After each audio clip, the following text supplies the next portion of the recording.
跪了1天1夜，老爷可曾多看你一眼？二娘若是来送饭，放下便是。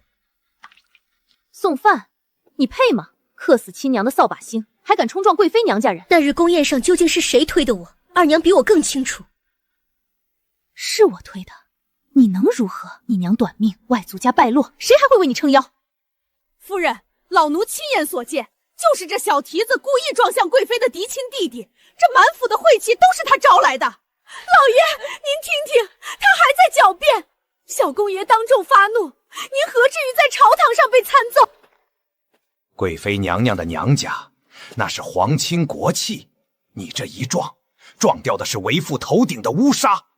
父亲，女儿从未想过冲撞任何人，是二娘让明珠妹妹临时换了我身后的席位牌。姐姐这是何意？莫非是我母亲和我在害你？你克死嫡母便罢了，如今还要将屎盆子扣到我们头上。明珠别说了，你姐姐只是怕老爷责罚。青宁啊，我虽是继室，待你如亲生女儿，你竟血口喷人，当真寒了我的心。老爷息怒，只是这事若不给贵妃一个交代，妾身思来想去，不如赶紧将青宁许配人家，远远嫁了。嫁出去，可她如今名声臭了，高门大户谁肯要？若随便找个庄户人家，妾身倒有个人选，南城肉市街有个赵屠户，30出头未娶，家底也算殷实，虽说粗鄙些，可青宁这样的命格，有人肯要，已是福气了。母亲说的是赵屠户，女儿听说他膀大腰圆，一刀下去，碗口粗的骨头都能劈成2半呢。从宫宴推人，到栽赃陷害，再到将我嫁给屠户，二娘这一串算计，当真滴水不漏。休要胡言！柳氏为你费心操劳，你不知好歹。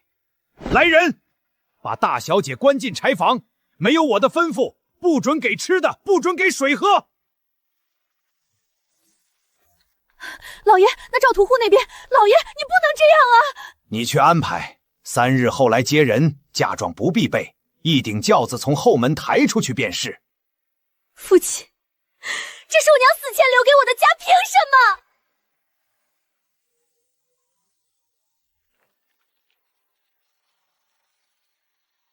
小姐，老奴听说了，老爷要把你嫁给南城的赵屠户，3天后就接人。小姐，那赵屠户是个杀猪的粗人，满身戾气。也好，30多了也没正经人家肯嫁，您这一去，岂不是入了火坑？奶娘，留在这个家里，就不是火坑吗？柳氏容得下我1天吗？父亲看我的眼神，哪一次不是恨不得我从不存在？去了南城，哪怕那人一身血污，至少头顶不再是沈家的屋檐。可您外祖家当年何等显赫，您娘亲何等才情，如今竟要嫁给操刀卖肉的。你方才说他30出头未娶，是因何缘故？说来也怪，他杀猪5年，南城没哪个流氓敢占他肉坛子。听说为人仗义，孤寡老人去买肉，总多割1两半领。只是面相凶，嗓门大，寡妇们怕他，却不恨他。能镇住恶人，能为善不图报，这便不是寻常人了。16年来，我在沈府受冷眼，挨打骂，吃馊粥跪冰雪，哪一样是高门大户给我的？若嫁过去还是受苦，那是我命该如此。可若那人心中有半分良善，我这手女红，娘留下的账册，外祖家的行商之道，未必不能在城南搏出一口饭吃。小姐是说柳氏要回我，我偏要活出个人样来。小姐等着，这3日，老奴给您悄悄备点东西，老奴跟您一同去南城。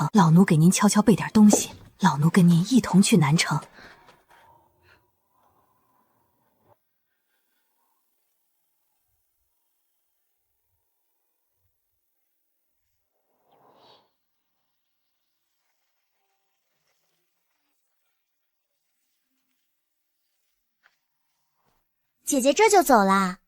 听说那赵屠户膀大腰圆，不知轻重，姐姐细皮嫩肉的，可莫要被折腾坏了。妹妹这般不放心，改日不妨来南城做客，亲眼看一看。谁要去那种烟杂地方？那妹妹便祝姐姐百年好合，早生贵子。小姐别理他。柳氏到处说您命硬，攀不上高枝，他的明珠早晚嫁世子郡王。世子郡王娶庶出之女，他做他的春秋大梦便是。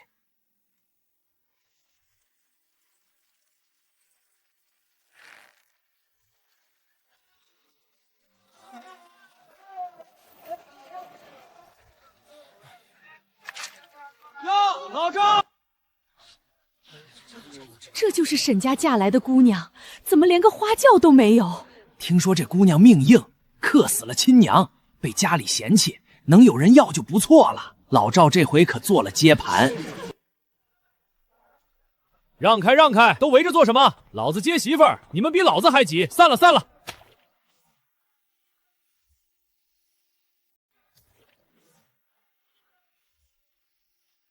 这大冷天给新娘子穿这么薄，沈家抠门抠出花了。还有这嫁衣，裤腿都短一截，唬谁呢？就这点东西，老子出聘礼的时候，那头的人说了什么？说嫡女发嫁体面着呢，合着就这体面？姑爷，小姐她在府里过的。夫君莫恼，妾身确实除了这副身子和一身粗布衣裳，没有别的嫁妆。沈府的嫡女不值钱。走，先回家，冷风吹多了伤身子。看什么看？老子媳妇儿金贵，往后谁再敢在后头嚼舌头，老子拆了他的铺子。16年来，这是第一件真正能御寒的衣服。进来，别嫌简陋，收拾过。坐下，老子给你说说咱家的底细。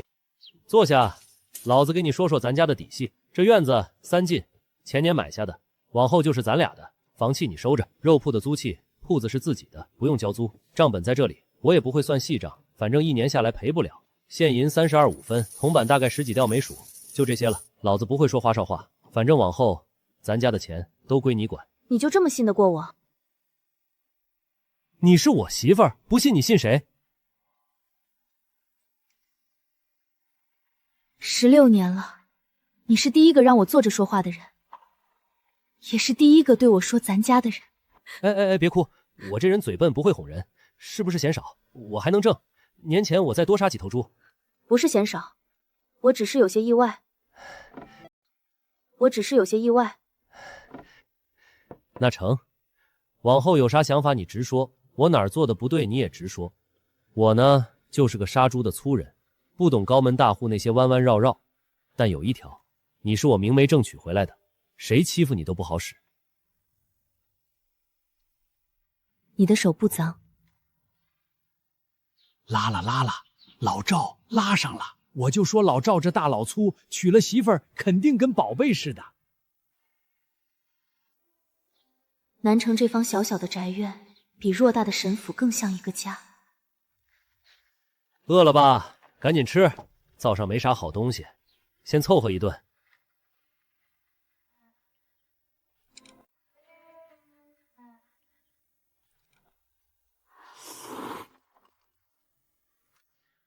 你坐着吃你的，我去看看。赵燕，叫你媳妇儿出来，我是沈府管事刘大，奉夫人之命来瞧瞧姑爷家是什么光况。开门，开门。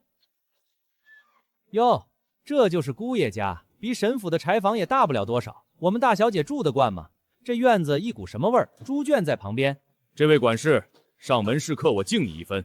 你先说清，是来送亲还是来砸场？砸场，姑爷言重了。老奴奉夫人之命来看看大小姐过得好不好，顺便捎2句话。既然嫁了人，就安分守己，别隔3差5往娘家哭穷。沈府的门不是那么好进的，还有，这2只老母鸡是夫人赏的，算添个菜。不过话说回来，你们杀猪卖肉的，好像也不太缺腥臊的吃食。这鸡瘦的连熬汤都嫌柴，比我家圈里的猪还磕碜。话说完了，说完了。你敢对我动手？我可是沈府的管事。回去告诉你们夫人，沈清宁现在是我赵家的媳妇儿，日子过得好不好，跟沈府没有半文钱关系。往后沈府的人再敢踏进这院子，我不管你是管事还是老爷，我这人粗，手上没个情状，你自己掂量。我这人粗，手上没个情状，你自己掂量。吓着你了？没有。我平时不这样，就是见不得有人欺负。我知道。面要凉了，夫君，吃饭吧。嗯。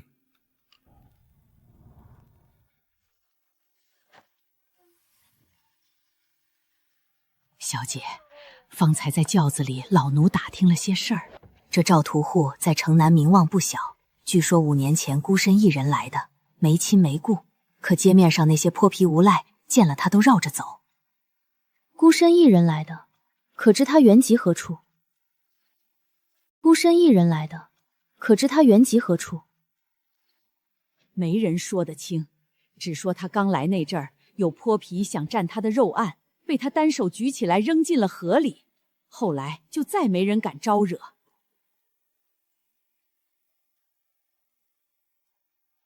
不过他对街坊倒和气，前街王寡妇的儿子生病，他二话不说借了2两银子，至今没催过。这样的人，为何甘愿在南城杀猪卖肉？老婆子也想不明白。不过有件事儿，方才轿夫说，赵屠户前些天一个人张罗着布置喜堂，红烛喜堂都是他亲自去挑的，30出头的汉子，精细到连盖头都备好了。他备了盖头？是啊，可惜神府那头连个体面的送亲都没有，这盖头怕是用不上了。奶娘，你说他备了盖头，可他自己怕是连件像样的喜服都没有。这倒没注意，方才在堂屋，姑爷穿的好像是平日里那身粗布短褂，他把家当锅当都掏给我了，却忘了给自己置办一身新衣裳。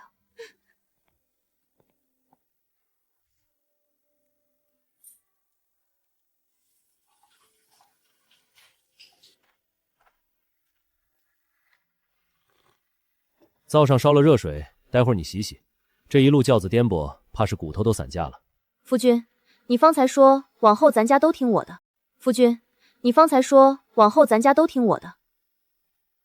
对，钱归你管，家归你当。我粗人一个，除了杀猪卖肉，啥也不懂。你有啥主意就定，不用问我。那我现下就有个主意。你说。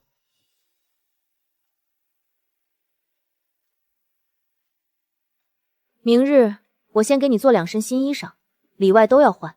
我这衣裳还能穿，你给自己做就行。我这皮糙肉厚的。你今日在街上当着整条街的面说我是你媳妇儿，那从今往后你便是我夫君，我沈清宁的夫君，不能穿磨破袖口的衣裳出门。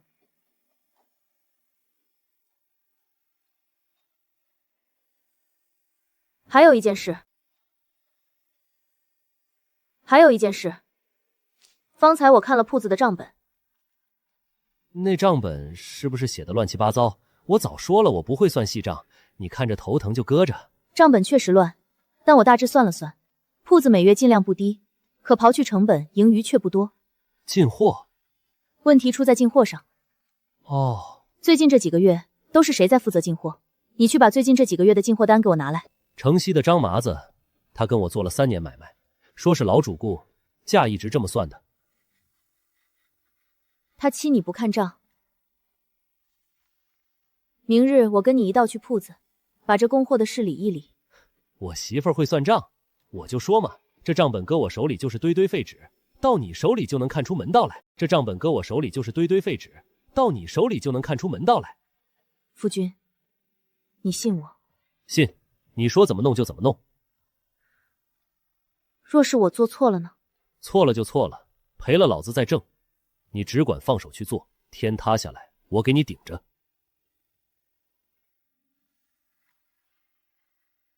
这些东西你先收着。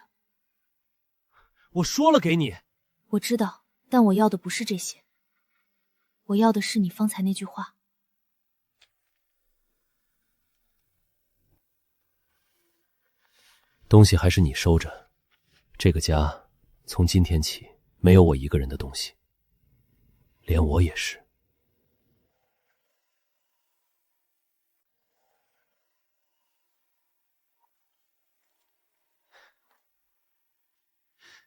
那个，这屋你住，我去隔壁厢房睡。大婚当日，新郎官去睡厢房。咱们这门亲你也知道，不是正经惩罚。你今天受了一天的委屈，先好好歇着，我不急。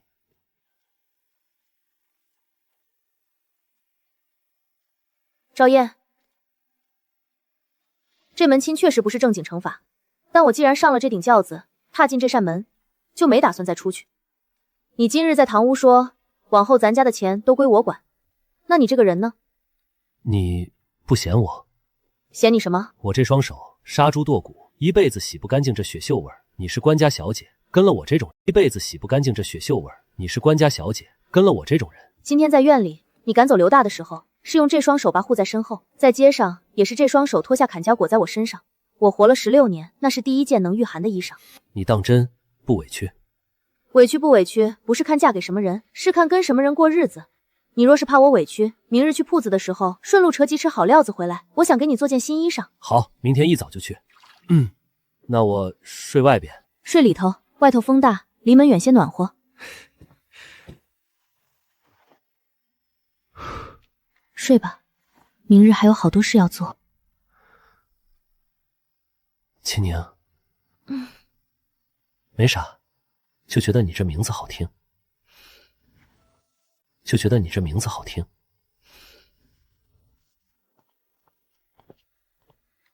哟，老赵，这是嫂子？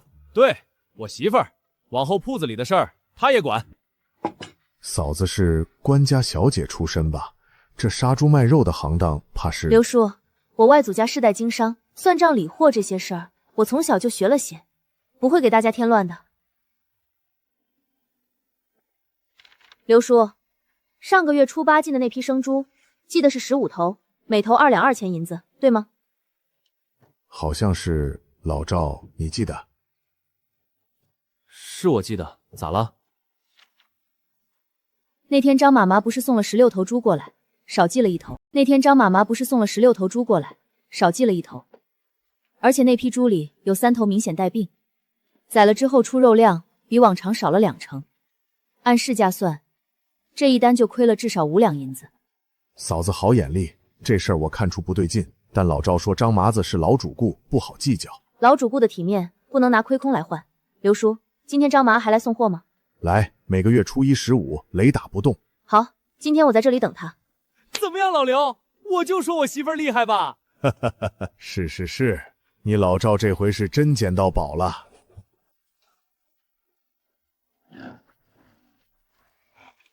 老赵接货了，这批猪可是好货色，膘肥体壮。哟，这就是新嫂子吧？老赵你行啊！官家小姐还真让你娶上了。老赵你行啊！官家小姐还真让你娶上了。别废话，把货卸了，账跟我老婆结。嫂子会看账，成，那就照老规矩。这5头猪每头2两2钱，一共11两，零头我舍了，算10两整，够意思吧？张老板，上个月初8那批货，你送来16头猪，账上却只记了15头，那1头是送到哪里去了？哎呦，嫂子，这是哪里话？我张麻子做了这么多年买卖，还能坑老赵的账不成？肯定是你家老赵记漏了。再说了，那批猪都有数，1头猪也藏不住啊。那3头病猪呢？出肉量比正常少了将近2成，按市价折算，这一单铺子亏了5两有余。张老板，你跟赵燕做了3年买卖，就是这样做老捕户的。老赵，你媳妇儿这是要做什么？咱们3年的交情，谁不知道我张麻子最讲信用？你不能让一个女人搅了咱们的买卖。我媳妇儿说的就是我想说的。你老赵，咱可是说好的，这南城的猪只供你一家，我没少给你留好货。张老板，南城不止你家有猪，我今日刚接手账目，只跟你说2条。其一，今日撤这5头猪，按市价算，每头1两8钱。1两8钱，你这是要赶尽失绝。其二，往后供货，每头猪都要当面过秤，账本1式2份，你我各留1份签字画押。1两8钱是南城屠行的行价，张老板若觉得吃亏，现在就可以掉头走。南城肉市街做生猪生意的不止你一家。1两8钱就1两8钱，签字画押就签字画押。个媳妇儿跟请个阎王似的。这老赵的媳妇儿看着柔柔弱弱的，办起事来比老赵还硬硬啊！听说他娘家是当官的，可惜命硬。呸！什么命硬？你看看老赵那嘴，从进门到现在就没合上过，这叫命硬，这叫旺夫。青宁，你今天几句话顶我杀10头猪？别贫了，去把肉案子上的排骨剁好。刚才好几个大娘来问排骨，再不上货，人家要走了。好嘞，老刘，把刀给我，今天老子心情好，排骨多剁2刀。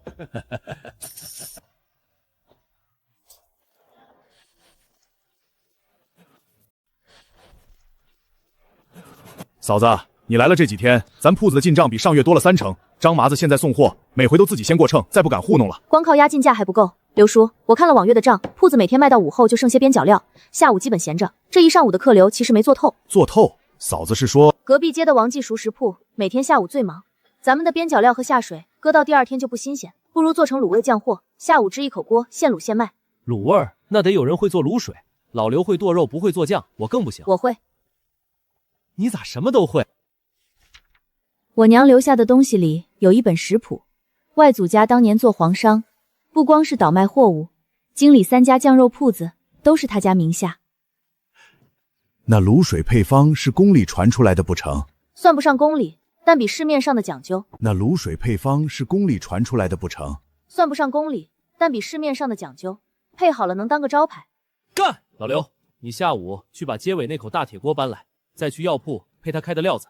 哎，香料单子我写好了，都是寻常的八角桂皮，只多了2味。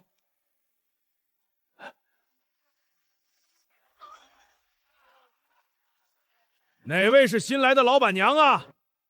嫂子，这人叫马三刀，南城坡平头头，以前来收过街面钱，被老赵打了回去，半年没见着，今天怎么又来了？既然是冲我来的，我去见见。你坐着，这事我来。马三儿，上回的教训没吃够，半年躲哪儿去了？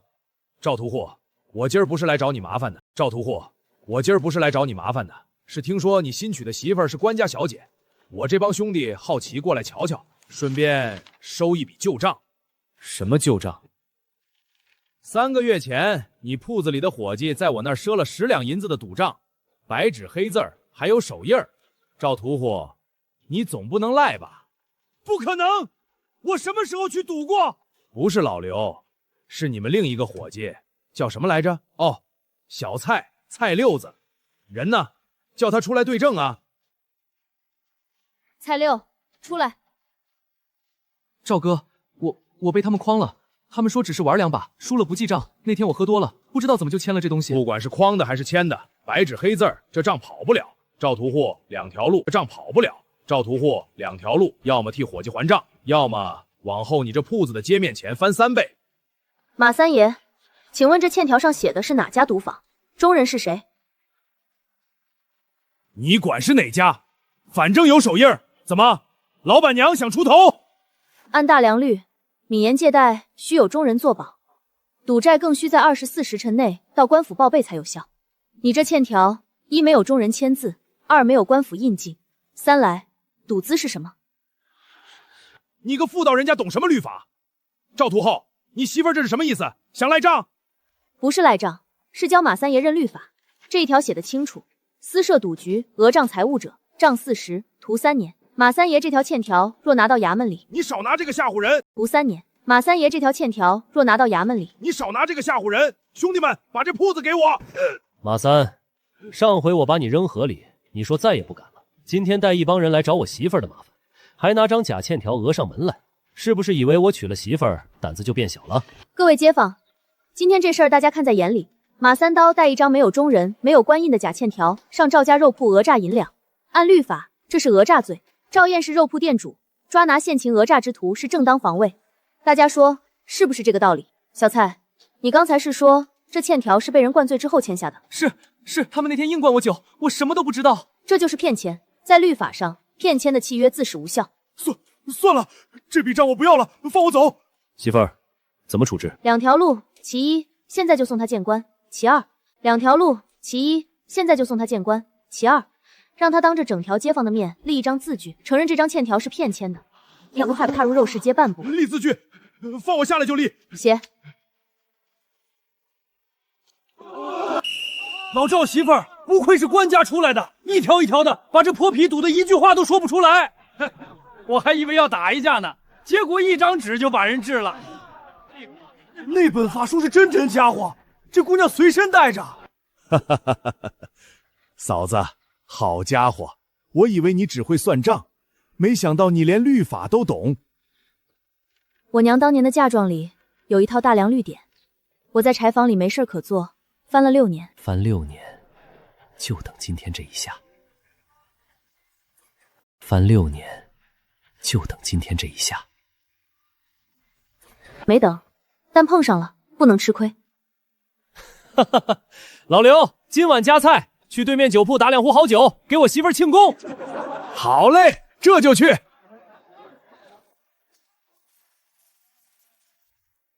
小姐，今天在铺子里的事，隔壁徐婶都跑来跟我说了，说您几句话就把那些泼皮治得服服帖帖。奶娘，不是几句话的事，那本律典是我娘留给我的，我在沈府闲着没事，翻来覆去看了不知多少遍。您娘若还在，看到小姐今日这般，李嬷嬷也坐下一起吃。今天的卤蹄子是我媳妇儿亲手做的，你们谁都不许剩下。你买了料子，不是说先急着做新衣裳？不是给我买的。不是说先急着做新衣裳？不是给我买的。你身上那件绣给磨牢了，先做你的。那块深蓝的是剩下的，不值钱，你随便使。姑爷这心细的比街尾绣庄的裁缝还周到。那个，今天马三的事儿还没完。你觉得他还会来？他不敢来了，但是马三刀这种泼皮就是街面上的一条狗，他咬人不是因为恨你，是有人扔了骨头。他半年没敢来，突然拿着假欠条上门，背后一定有人指使。你是说你在沈府最后得罪了谁？谁最见不得你过好日子？柳如梅。你继母？她不是继母，她只是一个爬上正位的妾。她不是继母，她只是一个爬上正位的妾。喝一点，暖身子。夫君，你说的对，这件事没完。但今天我在铺子里的时候，忽然想通了一件事。我在沈府16年，每一步都是别人替我安排的，跪哪里、吃什么、嫁谁都是别人定的。今天马三刀站在门口冲我嚷嚷的时候，我第一次觉得站在那里的是我自己。所以不管是马三刀还是柳如梅，他们再来，我就接着，不是为了争口气，是因为这铺子、这院子还有你们这些人，现在归我管了。往后不用跪，站着就行。你站着，南城这条街就是你的。起来，菜要凉了。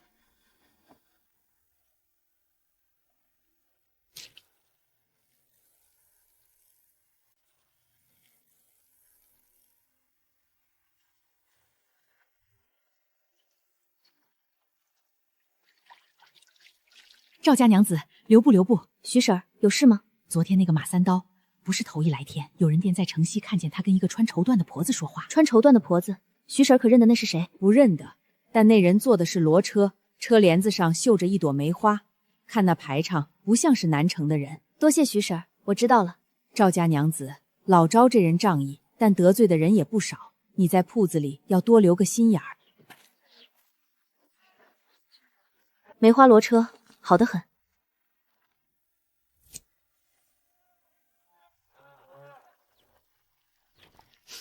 赵家娘子，你这卤味到底放了什么料？赵家娘子，你这卤味到底放了什么料？我隔着3条街都闻见了。就是寻常香料，多加了半味陈牌。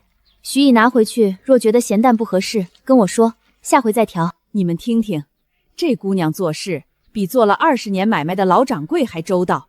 老赵娶了你，真是祖坟冒青烟了。那是，我媳妇儿是这条街最会做买卖的人，连老刘现在都听她的，不听我的了。你这话说的，嫂子算账比我准，卤味比我香，我不听她的，难不成听你的？你那账本我记得，上回把3斤半写成了35斤，差点把客人吓跑。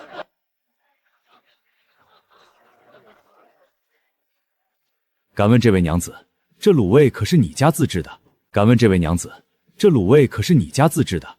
是，二位是？我们是东街德胜楼酒楼的管事。这几日听不少食客提起南城肉市街有家卤味，味道不比经理老字号差。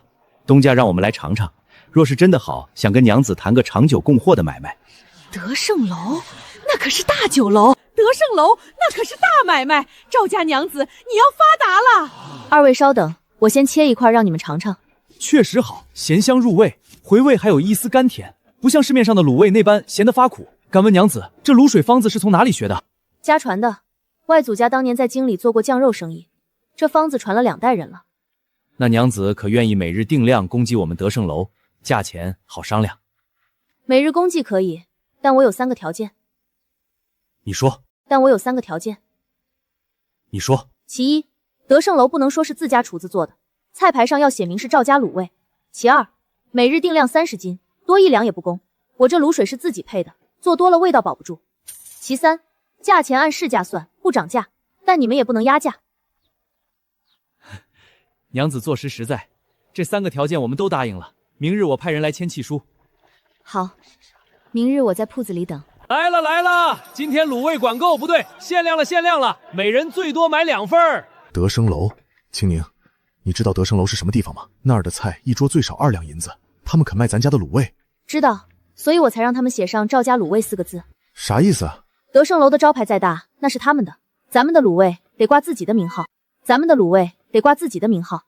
今日德胜楼来买，明日就可能有别的酒楼来问，名号打出去了，才算真正站住了脚。老赵，你愣着干啥？赶紧剁肉去，今天这生意忙不过来了。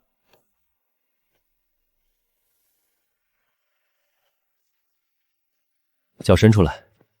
做什么？给你泡泡。今天你在铺子里站了一整天，从早到晚没坐过，你的脚上还有冻伤，再不好好养，开了春要留根。你怎么知道我站了一整天？我剁肉的时候一直看着。这个冻伤膏，对面药铺掌柜的说，每天泡完脚涂1层，连涂7天就能好透。2000银子，你不是说要攒老婆本？老婆本归老婆本，你的脚归你的脚，两码事儿。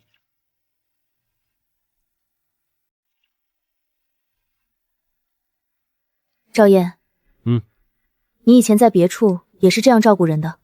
没有，就你一个。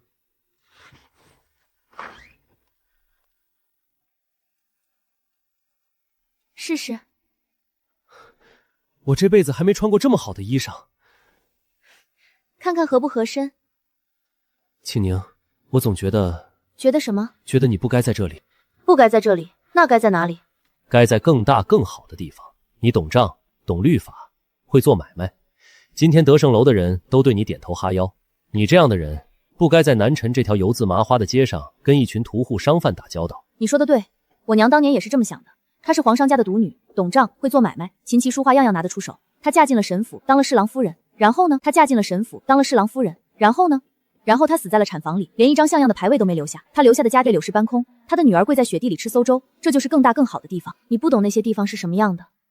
我不讨厌这条街油渍麻花，也不嫌你手上洗不掉的血锈味，因为在这条街上，在你身边，我可以站在铺子门口大声说话，可以跟德胜楼的管事谈条件，可以在被人讹上门的时候翻开律法书一条条驳回去。这才是我要的日子，不是更大更好的地方。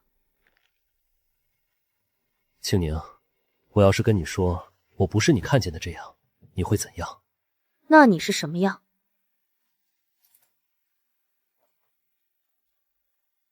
镇北将军府，你那几个肉铺里的伙计是不是也不是伙计？你怎么知道的？是不是也不是伙计？你怎么知道的？他们走路的步幅太齐，转身的时候肩膀不动只转腰，是军营里练出来的习惯。你剁骨的时候，刀锋永远比骨头偏3分，那一刀不是切猪肉的刀法，是劈甲胄的。镇北军5年前被朝中奸臣构陷，粮草断了3个月。我带着人突围回来的时候，朝廷给我安了个拥兵自重的罪名。我交了兵权，把旧部带出来，化名在南城落脚。这几个杀猪的铺子是当年跟着我出死入伙的前兵。那你现在等人，等一个能翻案的机会。朝中旧案不是没人想翻，只是缺一个时机。你看看这个，这是我在柴房里翻绿点的时候顺手记的。这是我在柴房里翻绿点的时候顺手记的。那些来审法巴结我父亲的人，我不知道谁跟你的事有关。岂止是有关，这里面圈出来的3个人，当年就是他们在朝上联名参的我。青宁，你知不知道你记得这些，抖出去能掀翻半朝的人？知道，所以我一直藏在柴房的砖缝里。嫁过来的时候，奶娘帮我裹在旧衣裳里带了过来。你信我？你今天把家当都掏给我的时候，我问过你这句话。以后不只是家当，以后我做什么都先告诉你。你比我聪明，比我细心，有你在我身边，我这条命都归你。我不要你的命，我只要你一件新衣裳，穿到过年再换。你挪枕头做什么？你挪枕头做什么？习惯了。睡吧，明日还要跟德胜楼签契书。庆宁，你知道吗？5年前我从死人堆里爬出来的时候，觉得这辈子就这样了，杀猪卖肉给兄弟们一口饭吃，等哪天时机到了，翻案也好，死也好，都无所谓。可今天我蹲在地上给你洗脚的时候，忽然觉得活着挺好的。庆宁，明天德胜楼签完契书，我陪你去买双新鞋。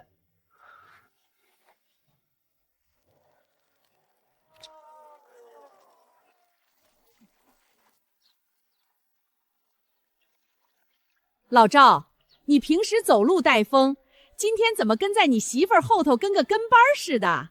我媳妇儿走前面，省得前面有人冲撞她。我媳妇儿走前面，省得前面有人冲撞她。怎么？你有意见？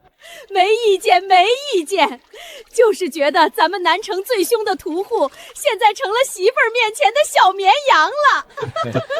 什么绵羊？老子这叫怕媳妇儿，不是疼媳妇儿。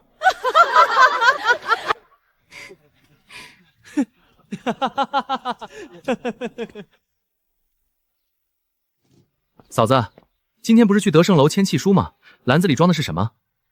卤水方子。德胜楼要的是长久供货，契书上写的明明白白，我得把配方备案给他们，这是规矩。嫂子做事实在是周到。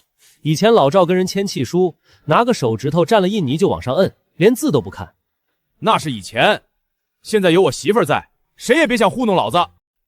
现在有我媳妇儿在，谁也别想糊弄老子。走吧，再不走德胜楼的管事该等急了。怎么了？没事儿，就是忽然想起来，在沈府的时候，冬天只能从柴房的窗户里看这条河。给你的。你什么时候买的？昨晚你睡着以后，我去对面绣庄敲的门，掌柜的骂了我一顿，说大半夜来买鞋就是有病。不过你家乌军脸皮厚，他把鞋扔出来的时候我就接住了。赵燕，以后别半夜去敲人家门。行，那下次我白天去。小姐，您昨晚又是一宿没睡，这册子上的人名您都写了多少年了，怎么还在往上填？昨天德胜楼的契签插完，我顺路去了一趟金衙的布告栏，吏部新放了一批外任名单。里面有3个人跟沈怀山有救。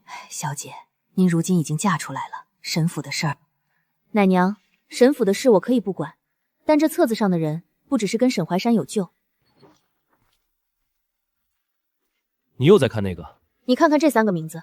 周辅成、钱大有、孙继，这3当年是兵部的人，联名参我的折子上，他们是第2个签字的。昨天布告栏上写了什么？周辅成调任经济巡检，钱大猷升了户部征中，孙继外放做了江州通琛，3个人同时提拔。5年了，这些踩着我镇北军弟兄尸骨升官发财的人，倒是越爬越高，这可是一本万利的买卖。但这3个人有一个共同的上峰，当年兵部侍郎刘崇安，而这个刘崇安跟贵妃娘家是姻戚，所以他们才会如此肆无忌惮。你是说5年前粮草断了3个月，不是在路上被劫的。是从兵部调拨那关就卡住了。而兵部能卡住边关粮草，没有宫里的默许，谁也不敢做。刘崇安，他是兵部尚书，又是皇后的亲舅舅。你把我这5年没想通的事，第一次有了某种经3条线串在了一起。这不是替你串的，我记这些名字的时候，是为了有朝一日能拿捏沈怀山。可现在你把这些交给我，是把你的筹码变成了我的。夫妻之间分什么你的我的？这是我的命，我认了。我不会让你有事的。老赵，你家娘子在家吗？我蒸了菜团子，想着给你们送几个。哟，你们夫妻俩一大早在说悄话呢。田婶费心了，正好粥刚煮好，您坐下一道吃。不做了，我还得回去给我家那口子送饭。对了，赵家娘子，我今天天没亮去城外菜地摘菜，回来的时候在城门口看见一队兵骑马过去的，在城门口看见一队兵骑马过去的，穿的不是经营的号服，倒像是边军。田婶可看清了有多少人？大概30-40个，风尘仆仆的，像是赶了很远的路。领头的是个大胡子，脸黑的跟锅底似的。我在城门口卖菜这么多年，从没见过这支人马。田婶，那队兵进城之后往哪边去了？往北了，好像是往城北废弃的旧兵役那边。田婶，多谢你的菜团子，改天我卤了新货，让赵燕给您送一碟过去。那古情好，你们忙，我先走了。冲你来的。30-40个边军打扮的人进京，不去兵部报道，往废弃的旧兵役去，要么是逃兵，要么是私兵，不管是哪种，都跟我脱不了干系。你打算怎么办？我先去铺子里，让老刘他们几个把铺门关了，回院里集合，然后你就带人杀过去，在京城里动刀。你是嫌自己的把柄不够多，在京城里动刀，你是嫌自己的把柄不够多。京畿重地，私藏甲兵者斩，但若系旧部归籍，报备在案者，不在此列。你现在不是镇北将军，是南城屠夫赵燕。你手下的兄弟也不是亲兵，是肉铺伙计。他们每个人都在户籍上有名字、有住址、有营生。只要这些身份是真的，谁也拿不了你。你的意思是，先去旧兵役看看那批人到底是不是你的旧部。如果是，让他们报备归籍；如果不是，那就得查清楚他们是谁派来的。青娘，你知道我最庆幸什么吗？什么？那天你在柴房里翻的不是化简，是绿点。